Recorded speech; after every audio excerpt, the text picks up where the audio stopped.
Wajaribu kufikiria Mungu anakupenda kiasi gani. Jaribu kufikiria Mungu anakupenda kiasi gani mpaka umefika hapo ulipo.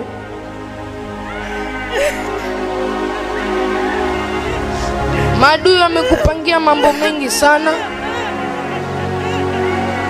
lakini leo umefika tarehe 20 mwezi huu wa 12.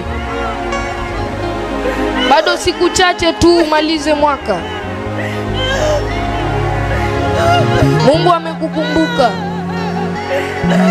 Mungu amekukumbuka.